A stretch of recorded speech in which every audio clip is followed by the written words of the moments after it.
Have you ever held back an opinion simply because you were absolutely terrified of what the room might think? Well, welcome to this explainer. Today, we're going to break right out of that mental prison of external validation and equip you with some practical, research-backed tools to completely dismantle the fear of judgment. I am so excited to guide you through this because honestly, if you're constantly worrying about what everybody else thinks of you, you're just handing over the keys to your own life. You're giving away all your power. And look, today, we are not going to rely on empty platitudes or those feel-good cliches. Instead, we're diving into the hard, psychological frameworks used by people who are genuinely unshakable. That way, you can walk into literally any room and remain entirely, unapologetically yourself. Okay, so here's our roadmap for this explainer. Number 1, the illusion of attention. Number 2, reframing harsh criticism. 3, escaping the trap in internal validation. And finally, 4, the so what technique. So before we jump into the solutions, we really need to frame the core problem here. Every single time you change your behavior, or your words, or your choices just to avoid someone's potential judgment, you are letting them rent space in your head for free. Think about that. You're modifying your authentic self for an audience that frankly might not even be looking at you. Think about how exhausting that actually is. You are basically acting as a landlord for a tenant who only pays you in anxiety, doubt, and hesitation. It's a terrible deal. And recognizing just how much mental real estate we casually give away to strangers is the absolute first vital step in taking it back. Let's dive right into Section 1, the illusion of attention, also known as the spotlight effect. Now, what's really interesting about this is how it perfectly contrasts that fluffy, just believe in yourself advice with hard, undeniable data. Researchers at Cornell University conducted this famous and honestly hilarious study. They made students walk into a crowded room wearing a deeply embarrassing t-shirt with a giant picture of Barry Manilow on it. I mean, imagine the sheer horror of walking into a room full of your peers wearing that. Afterward, the researchers asked the students how many people they thought noticed the shirt. The students assumed a massive 50% of the room noticed them, judging their terrible fashion sense. But the reality? The actual notice rate was only 23%, less than half.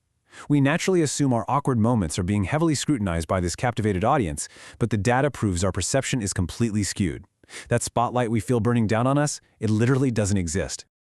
The profound truth you really need to internalize here is that everyone is way too busy being the main character in their own movie to obsess over your awkward moments. They're worrying about their own hair, their own words, their own perceived flaws. So the very next time you hesitate to act authentically because you're scared of judgment, I want you to ask yourself, will anyone remember this in 24 hours? And the answer is almost always a resounding no. You are not the main character in their movie. Recognizing the simple fact instantly evaporates a massive chunk of social anxiety. It brings this incredible wave of relief to realize that your daily stumbles are practically invisible to the rest of the world. Moving on to Section 2, reframing harsh criticism. This is all about treating feedback as data, not a verdict. The absolutely crucial point here is that criticism is just information. It is not a verdict on your ultimate worth as a human being. When most of us hear criticism, our brains immediately snap into this severe threat mode, right? Like a lion is attacking us. To short-circuit that biological response, you need to pause for just 10 seconds and run any feedback through 3 specific filters. This extracts the useful data and completely discards all that heavy emotional baggage. So step 1, is this feedback about your behavior or who you are as a person? Remember, behavior is changeable, but character attacks are usually just projection, where the critic is projecting their own insecurities onto you to make themselves feel momentarily superior.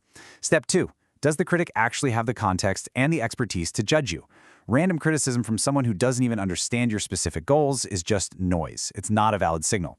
And finally, step 3, what is the critic's emotional state? Angry or jealous people criticize from their own unresolved pain. So run the data through these steps, extract any helpful little nuggets, and then move forward completely unchanged in your fundamental self-worth.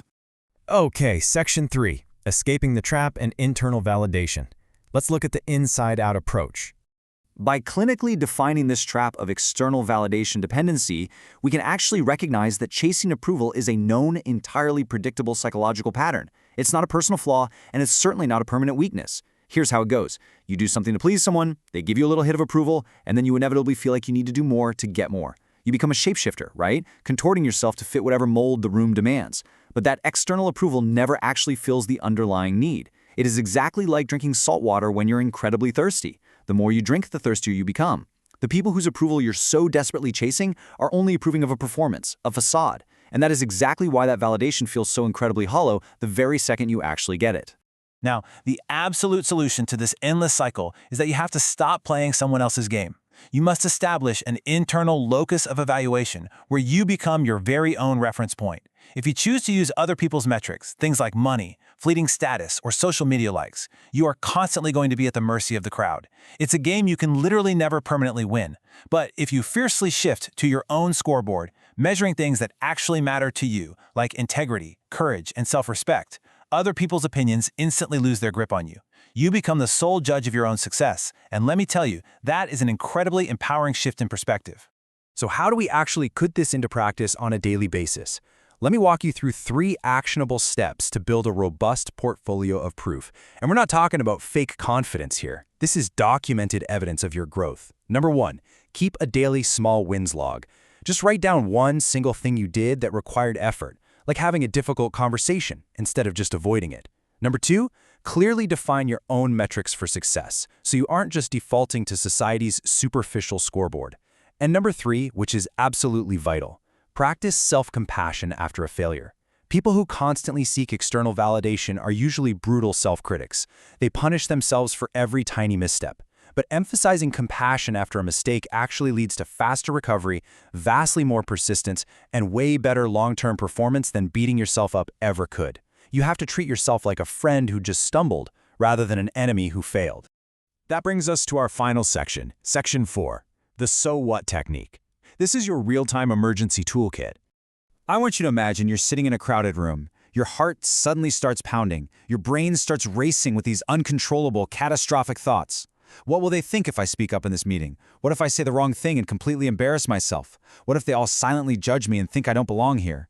This is the anxious mind rapidly spiraling out of control over a relatively simple social risk, just completely blowing it entirely out of proportion.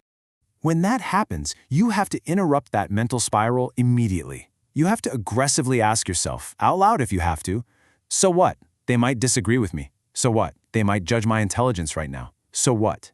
You have to actively simulate challenging that immediate, visceral fear right in its tracks.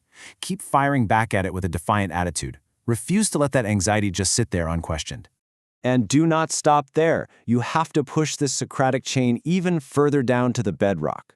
So what if they think I'm wrong? So what if it's slightly embarrassing for a minute? So what if someone whispers to their neighbor?